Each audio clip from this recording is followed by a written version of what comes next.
hiding arms there, but they didn't find anything, and they weren't computers, and they probably took a lot of the files and paperwork that's important to the farmers.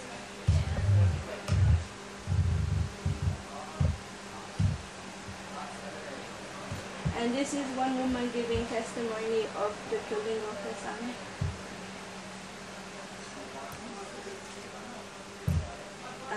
And this is in the city. They did another protest in January, just after the decree was abolished. And they didn't see any promotion for it. I just walked down the street and saw them walking towards the Congress. And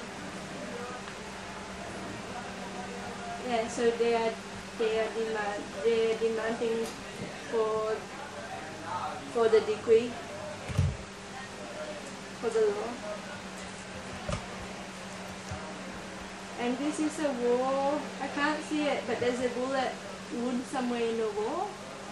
This is a wall of the office of La Via Campesina, and this bullet hit the wall a little bit after the coup. And this is a press conference at the Via Campesina talking about the abolition of this law.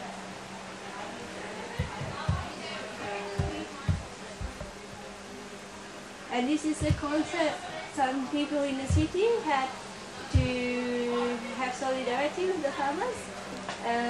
They say to come into the concert, people have to bring beans or rice. So people bring beans or rice. And then if you want a t-shirt, you can go out and get more beans and rice and come back.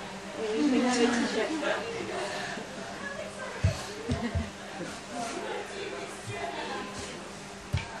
And the tractor, and this is palm, yeah, is palm, that's what they work with, palm fruits, to make palm oil, for biofuels mostly. Okay, should I go on to indigenous, or do people want to say anything and go on?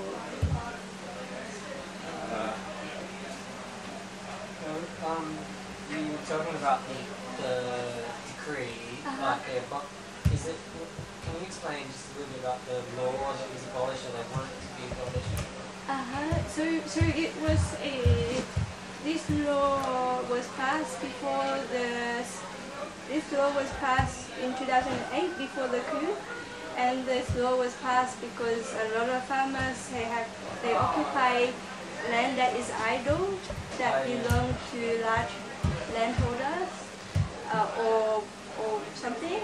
And this law, and they always get evicted. So this law was put in place to stop these evictions and to legalize the land titles that these communities have on the land. And then after the coup, that law got abolished. Just now. And that's what.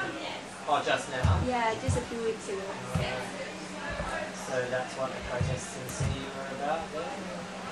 Yeah, that's what that was about. And they're also bringing they're also wanting to introduce model cities. So this is where having a state inside another state. They want to sell off lease of large areas of land to private companies. So you have kind of like an autonomous state inside of the state, but autonomous for private companies, not for people.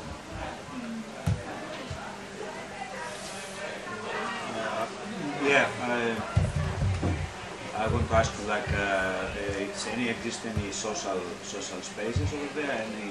How the farmers or the people they organize ourselves, or how they organize themselves against this all the dictatorship and also against the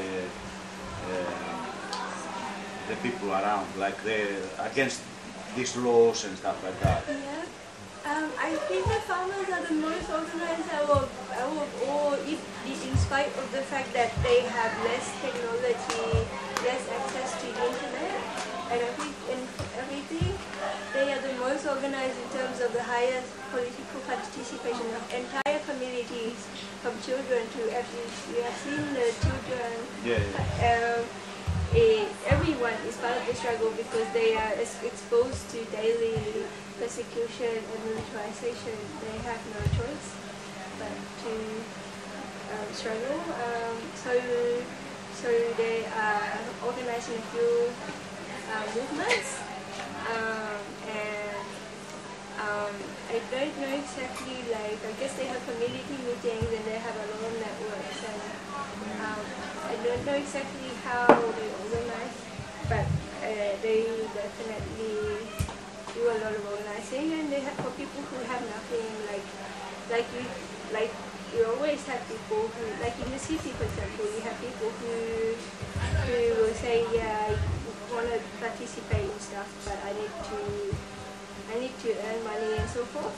But these people, they have nothing, and they are fighting so much. Like they are blocking highways.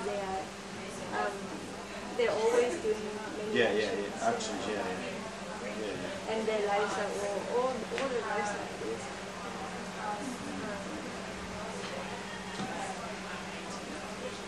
Okay.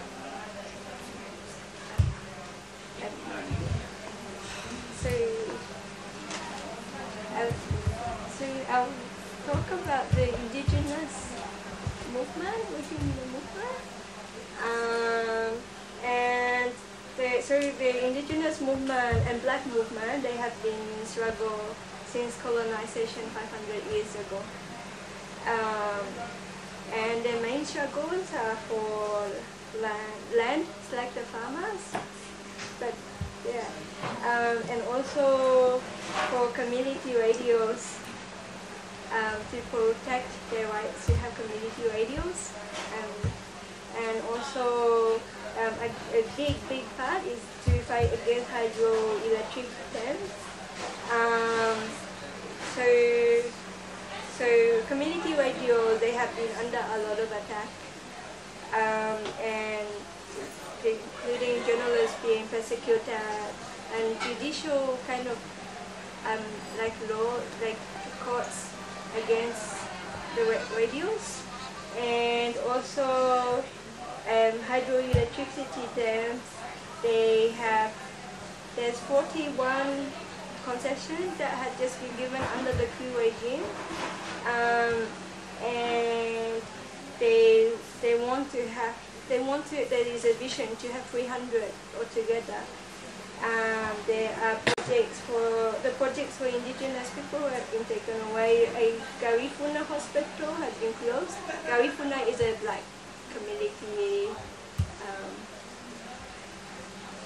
and sorry, Rosie, what did you say about the concessions? They're giving the concessions to private companies. The government is giving them to private companies Yeah. to open up like stations of TV and radio.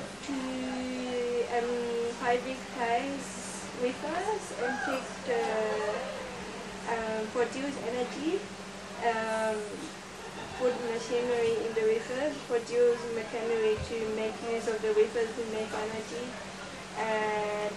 but in the process damaging the rivers and also privatizing the water, possibly using it Okay, for so it's like different services across the spectrum, like energy and water.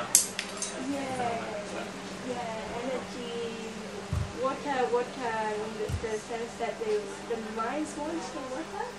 Okay. And Okay. And so the repression the indigenous have been under include like the organization COPI. I spent a lot of time in it. It's called the Council of Indigenous and Popular Organizations of Honduras. And they're really strong organization. that have been very strong voices in the resistance movement, in influencing the politics of the resistance front, and also in including the participation of women in the communities, ensuring this happens. And I will talk more about this under women as well, what this organization is doing. But this organization has had 2 members killed since the coup. One of them is Nesta Suniga, one of the brothers who, one of the brothers of the leaders of the organization.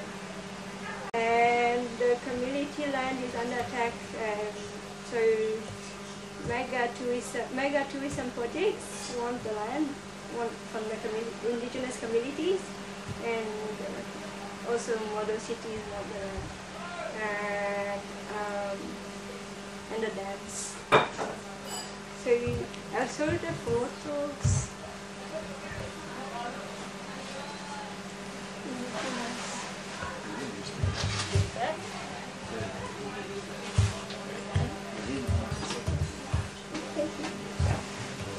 So this is the Coping's radio,